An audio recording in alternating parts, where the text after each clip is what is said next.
नमस्कार दर्शकों, जीवन में हर कोई एक साथ चाहता है। आप छोटे बच्चों को देखिए तो वो चाहते हैं कि उनके साथ कोई खेलने वाला हो। छोटे छोटे जानवर, बड़े जानवर सब चाहते हैं उनके साथ कोई हो। और अगर हम बात करें वयस्कों की तो किशोरावस्था में चाहते हैं अच्छे उनके क्लासमेट्स हों, बड़े होकर चाहते हैं अच्छे पड़ोसी हों, अच्छे फ्रेंड्स हों। और जब बात आती है जीवन साथी की और वो भी आपको बहुत अच्छा मिल जाए और कहीं आप लव मैरिज करते हैं और फिर आपकी मैरिज बहुत सफल होती है तो फिर क्या ही बात है। आप सभी का स्वागत है जीवन साथी कार्यक्रम में। और आज के हमारे इस बेहद ही खास कार्यक्रम में जो हमारे गेस्ट हैं वो भी बहुत ही खास हैं। आज हैं हमारे साथ शमा लोहमी जी, और जो कि नर्सिंग कॉलेज में प्रिंसिपल हैं, और हमारे साथ सर हैं राकेश लोहमी जी, जो कि एक पत्रकारिता तक की दुनिया में जाना माना नाम है। आप दोनों का स्वागत है। सर आपका भी स्वागत है। Thank you ji.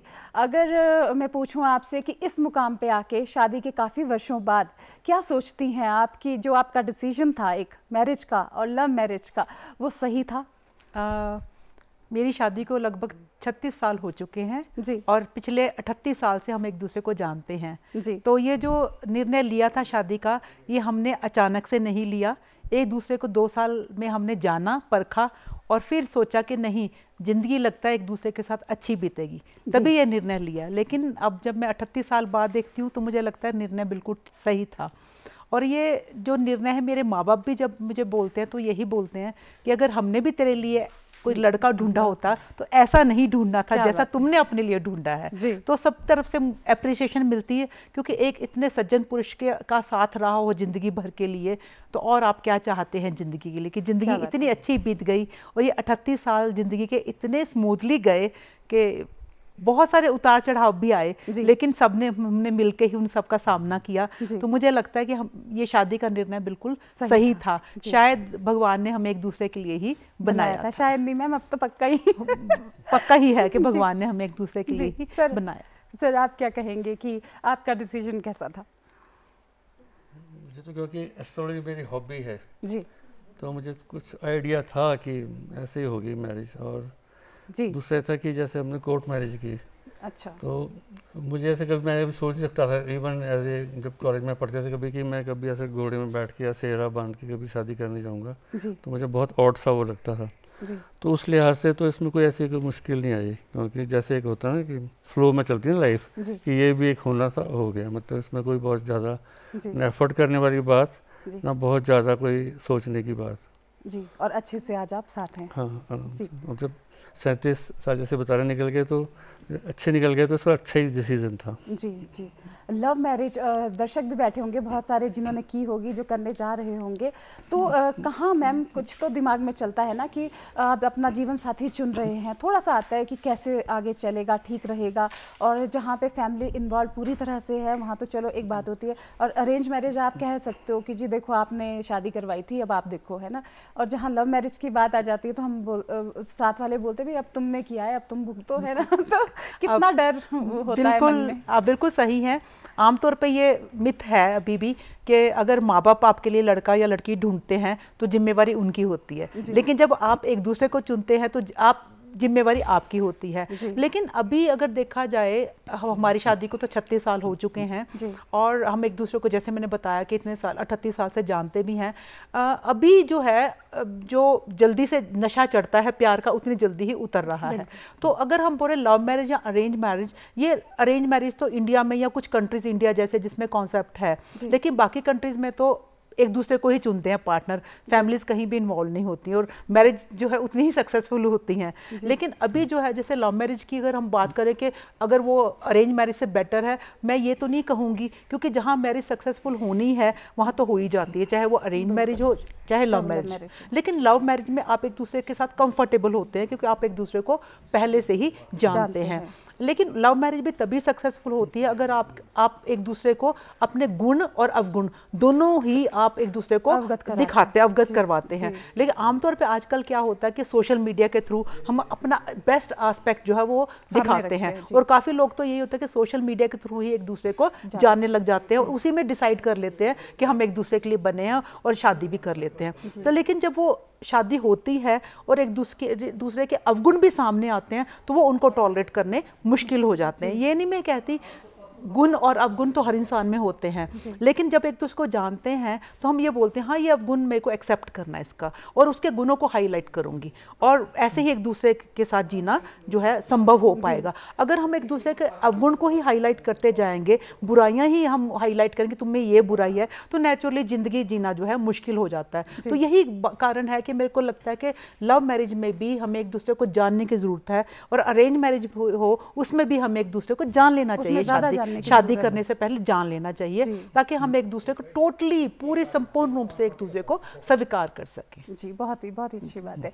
सर, जैसे आपने कहा कि एस्ट्रोलॉजी आप को आती थी, आपने थोड़ा देखा भी था, तो कितने वर्षों से आप एस्ट्रोलॉजी के जानकार बन गए थे और आपको ये था कि हाँ? कॉलेज टाइम पे काफ़ी हम जैसे बुक्स पढ़ते रहते थे जी, तो कॉलेज में काफ़ी हमने ये हॉरोस्कोप रीड करना शुरू कर दिया है जी। तो इंटरेस्ट भी आता था, सारी भीड़ लगी रहती थी, तो अपनी नॉलेज भी बढ़ रही थी, एक्सपीरियंस भी बढ़ रहा था, तो काफ़ी ठीक रहा उससे जी।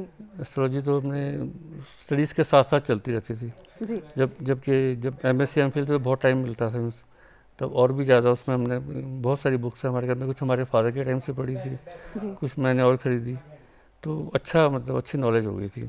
तो सर, जिस तरह से अगर मैं देख पा रही हूँ कि आप इंट्रोवर्ट है, मैम है ना इंट्रोवर्ट, बिल्कुल हाँ जी, तो एस्ट्रोलॉजी में पढ़ के आपको लगता था कि आप लव मैरिज करेंगे, आप किसी को मतलब प्रपोज भी कर देंगे और आगे इतना भी मना लेंगे कि हाँ आपकी मैरिज हो जाएगी, ऐसा आपको लगता था?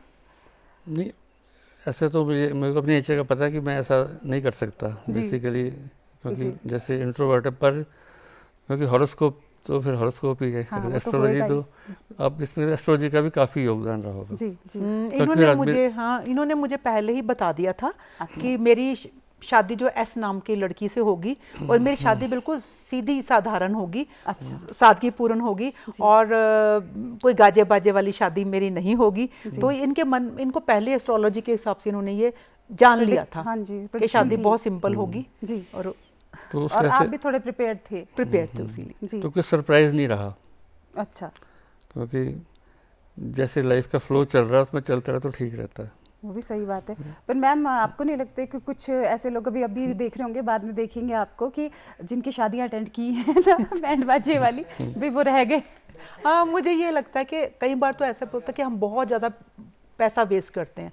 अब जैसे मैरिजेस, इंडियन मैरिजेस खास करके हम बोलते हैं उस पर इतना पैसा खर्च कर देते हैं। अब देखो, होता तो यही है कि लोग आएंगे अटेंड करने और वो खाना खाएंगे और मुंह पहुंचेंगे, टिश्यू फेंकेंगे और बहुत सारी बुराइयां भी निकाल देंगे कि शादी में ये नहीं हुआ, खाना लेट हो गया या कोई गंदा खाना था, और चले जाएंगे। तो लेकिन एक्सपेंडिचर जो है लड़के वालों और लड़की वालों का इतना खर्चा हो गया, और वो इतना ज़्यादा खर्च कर जाते हैं। और इस शो ऑफ में मैंने अभी तक देखा है कहीं इवन यूथ भी इतना चाहता कि शादी इतनी हाई फाई हो कि, और वो उधार लेके भी शादी अच्छी करेंगे लोगों को दिखाने के लिए। तो मेरे को लगता है ज़्यादा इन शादियों में लोक दिखावा है, और उस लोक दिखावे में हम इतना कंपटीशन कर लेते हैं कि उसकी शादी में इतना कुछ था तो मैं इतना करूं, उसकी शादी में ये हुआ था उससे भी ज़्यादा करूं। तो मेरे को लगता है कि वो कुछ चीज़ें हम उनको हटा सकते हैं उसमें। अब मेरे बेटे की शादी हुई तो मेरे को लगता है वो भी अपने पापा की तरह था, मुझे बहुत सिंपल शादी करनी है, लेकिन हमने उसको बोला कुछ ट्रेडिशंस तो फॉलो करने पड़ेंगे। लेकिन सबसे पहले उसने ये बोला मैं घोड़े पे नहीं चढ़ूंगा। तो उसमें ये है कि नहीं, एनिमल क्रुएलिटी भी है, घोड़ा नहीं चढ़ना। दूसरा ये है कि ब्रास बैंड नहीं होना चाहिए। तो हमने उसके लिए जो ट्रेडिशनल इंस्ट्रूमेंट्स थे जिसमें नगाड़ा और वो बजाते हैं वही हमने बुलाया, और उसी पे लोगों ने नाटी की और बहुत एंजॉय भी किया। ट्रेडिशनल वो रखा हमने, काफी कुछ अपनी विरासत भी बचती है, आगे बढ़ती है। ये तो बहुत अच्छी बात है। और जो बात की आपने क्रुएलिटी की, हाँ नेचुरल सी बात है कि घोड़ा एक जानवर है, इतने बम पटाखे चल रहे हैं, तो उस जीव की क्या हालत होती है अगर हम सोचे सूक्ष्म तौर पे, तो ये बिल्कुल सही है। तो हमने कोई पटाखे नहीं चलाए इसी वजह से कि पटाखों से पोल्यूशन होता है। तो ये भी एक है कि हम दूसरों को बोलते कि हाँ पोल्यूशन बहुत हो गया, लेकिन कहाँ तक हम कंट्रीब्यूट कर रहे हैं, पोल्यूशन को हम भी ऐड कर रहे हैं पटाखों से। तो ये है कि हमने इसीलिए कि शादियां जो बहुत सिंपल होनी चाहिए, जिसमें वेस्टफुल एक्सपेंडिचर जो है वो अवॉइड करना चाहिए। तो अगर मैं मिस करती हूँ तो एक ही चीज़ मिस करती हूँ, शादी की एल्बम।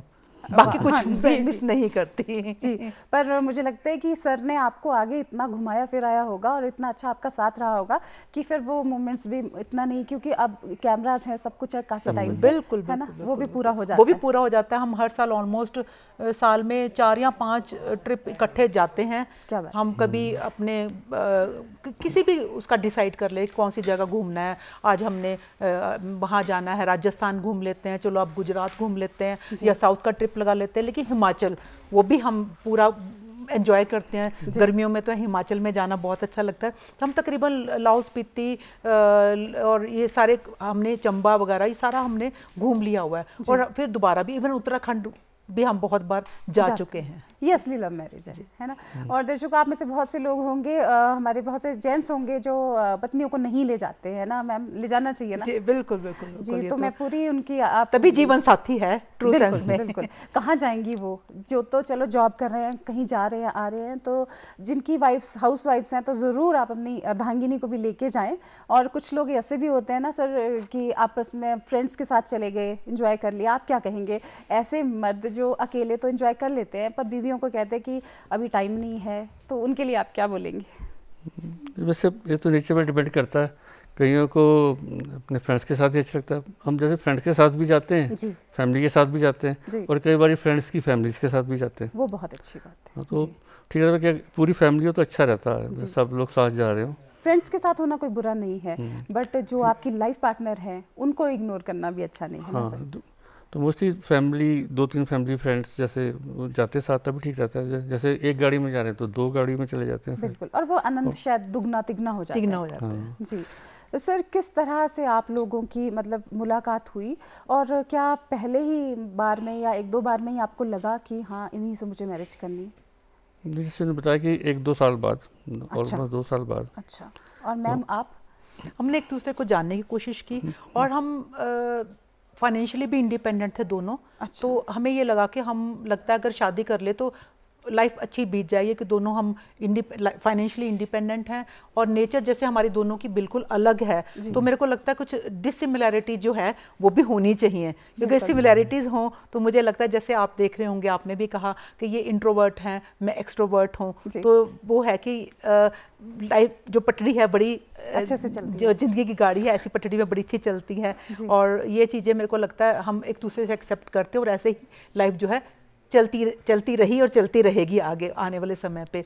और ये इंट्रोवर्ट तो जरूर है, लेकिन साथ साथ में इनमें बहुत सारे गुण हैं। जैसे बताया कि पत्रकारिता था उनका प्रोफेशन रहा है, उसके साथ साथ जैसे बताया कि एस्ट्रोलॉजी इनकी हॉबी है, म्यूज़िक पे में बहुत म्यूज़िक के कायल हैं। तो मैं तो इनके म्यूज़िक की कायल हुई हूँ। ये म्यूज़िक में ऑलमोस्ट सब इंस्ट्रूमेंट्स बजा लेते हैं और जितना भी टाइम समय इनके पास होता है ये म्यूज़िक को ही देते हैं, गाने में और बजाने में, तो जिसको मैं भी पूरा एंजॉय करती हूँ। और यही कारण है कि ये गुण बच्चों में भी आए हैं कि मेरे दोनों बच्चे ही आर्टिस्ट हैं। और मेरी जो बहू है, मेरा बेटा मैरिड है, वो भी म्यूज़िक को खूब एंजॉय करती है और वो भी कोशिश करती है इंस्ट्रूमेंट सीखने की, तो वो भी पूरी इन्वॉल्वमेंट उसकी भी होती है जैसे मेरी इन्वॉल्वमेंट है म्यूज़िक में। सर ये म्यूज़िक का शौक़ आपको कब से था? बचपन से ही है, क्योंकि अच्छा। हमारे जैसे फादर भी उनको तबला हारमोनियम थोड़ा गाते भी थे जी।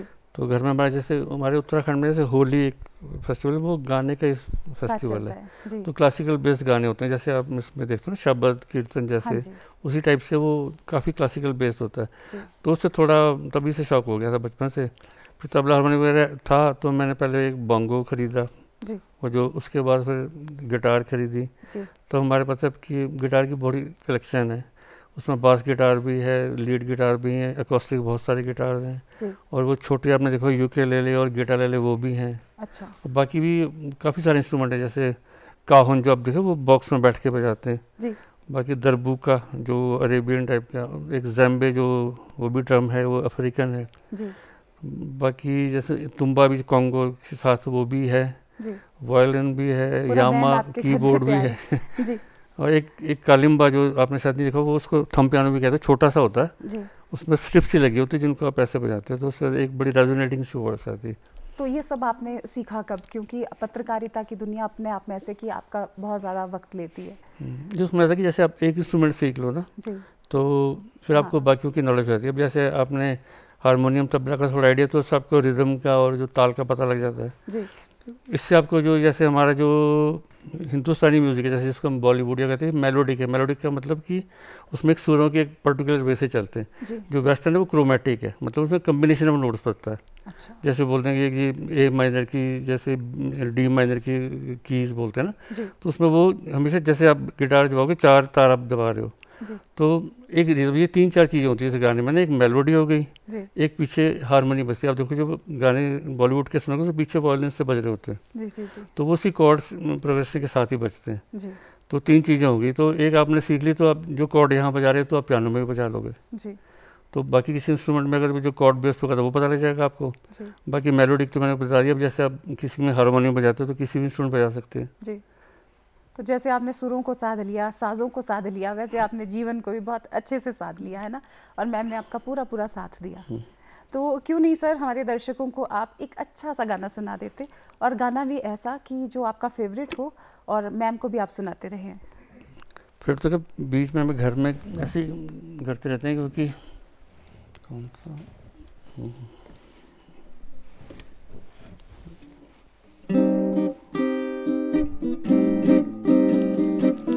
गम में उलझी जिंदगी की बात ही कुछ और है, गम में उलझी जिंदगी की बात ही कुछ और है।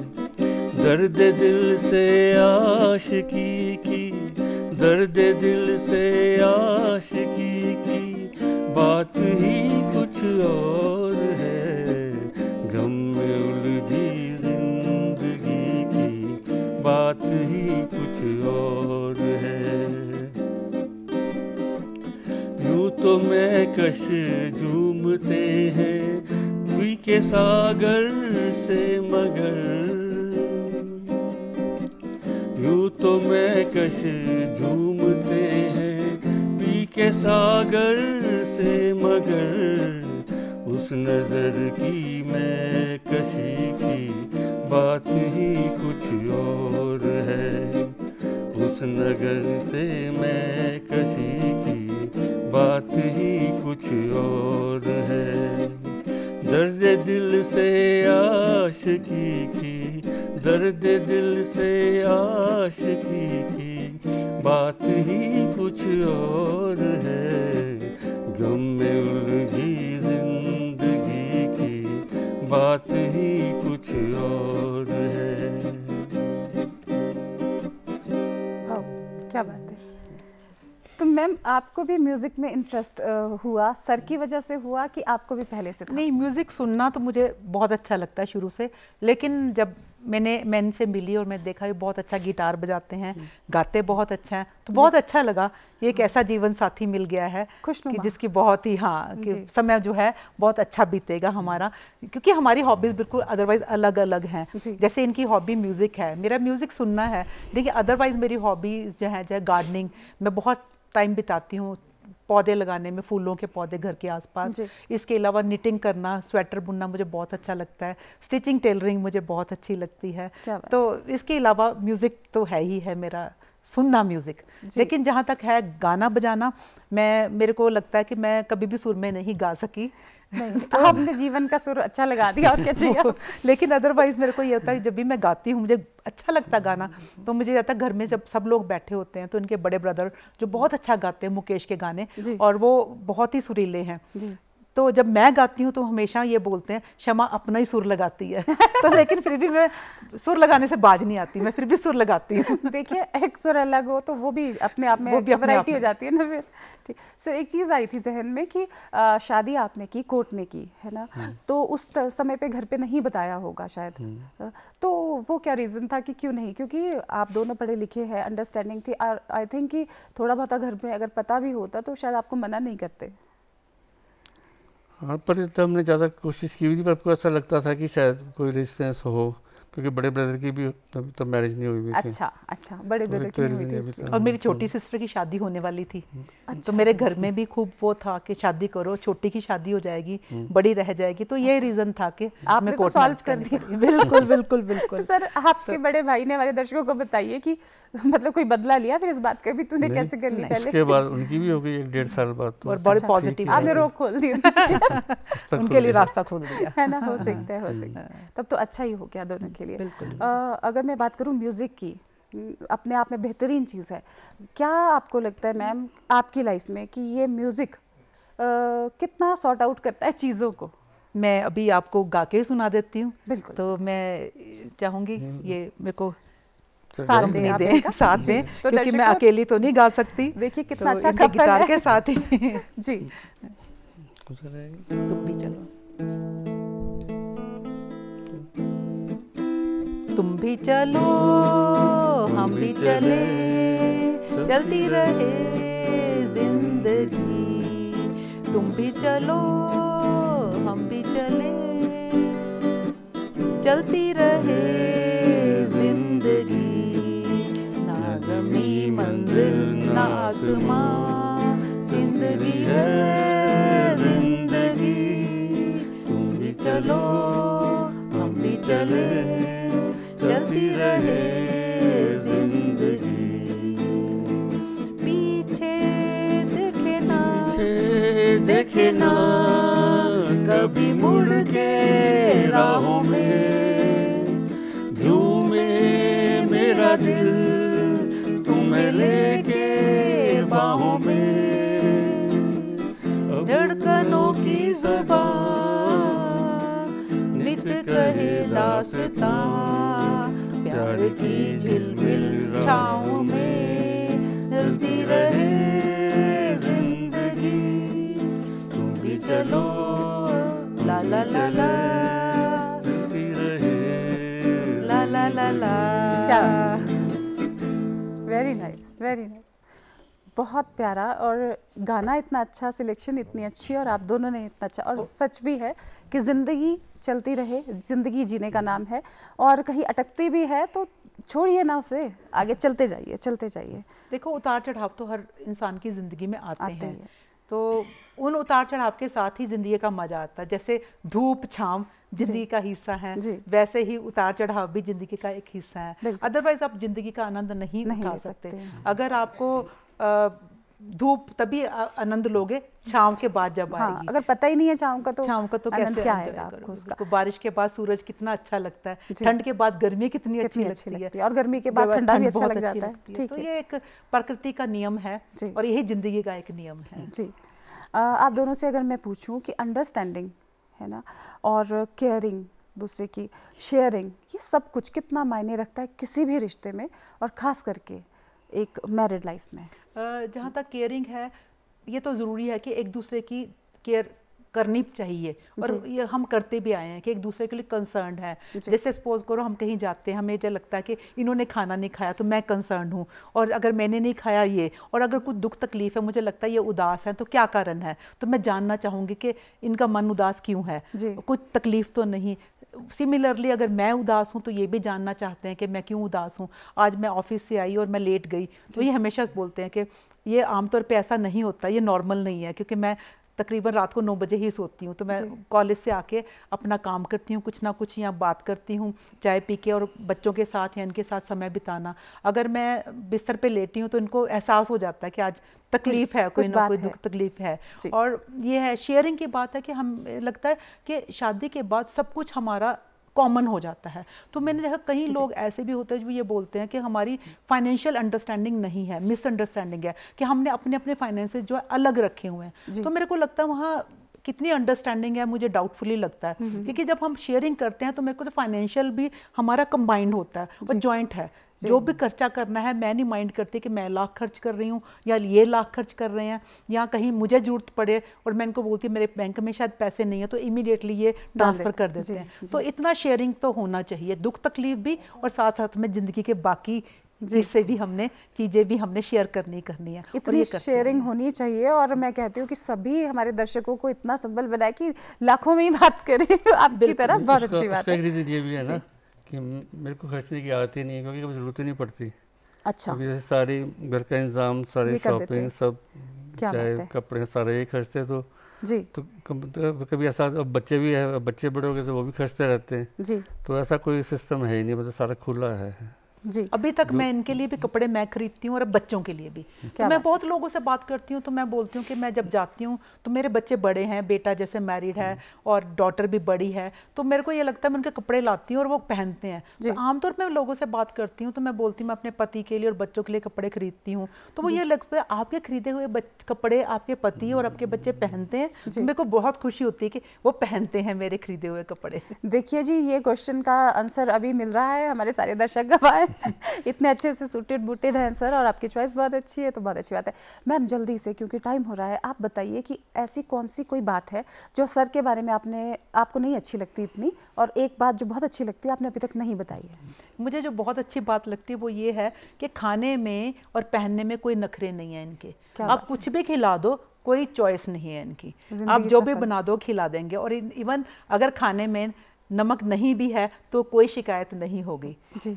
और जो मुझे बुरी बात लगती है कि थोड़ा इंट्रोवर्ट हैं, कई बार अपने दिल की बात नहीं कह पाते। मुझे लगता है कि नहीं, जब हमें है तो हमें बात खुल के करनी चाहिए। आपसे नहीं कहेंगे तो किससे कहेंगे। और सर सेम क्वेश्चन आपके लिए है। जो बुरी बात लगती है वो ये है कि ऑब्सेशन है सफाई के बारे में और टाइडीनेस के बारे में। अच्छा। घर में क्योंकि सारा कुछ ठीक, जैसे बिल्कुल बेड कवर ठीक बिछा होना चाहिए, सोफे ठीक से लगे होने चाहिए, तो वो इतने कभी कभी इरिटेशन होती है जब बहुत ज़्यादा है ना कि जब आप रहोगे तो सामान तो हिलेगा। हाँ, और हमारा म्यूज़िक का, हम म्यूज़िक बजा के छोड़ देते हैं, इंस्ट्रूमेंट फैले हुए हैं, तो फिर वो नेचुरली फिर ये उस पर परेशानी होती है जी।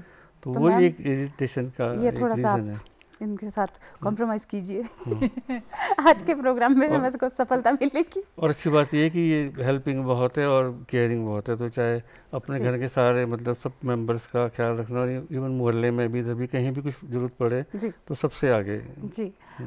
शमा जी, राकेश जी, आज आपके साथ बातचीत करके समय का बिल्कुल भी नहीं पता चला। मुझे बहुत कुछ पूछना था बट अब समय नहीं बचा है, तो आज हमें इसी टाइम अपना कार्यक्रम समाप्त करना पड़ेगा। आप यहाँ आए और इतनी खुशियों के पल आपने हमारे दर्शकों से शेयर किए, उसके लिए आपका बहुत बहुत धन्यवाद। दर्शकों, आप हमारे साथ बने रहे, आपका भी बहुत बहुत धन्यवाद। आज के इस कार्यक्रम में फिलहाल बस इतना ही। नमस्कार।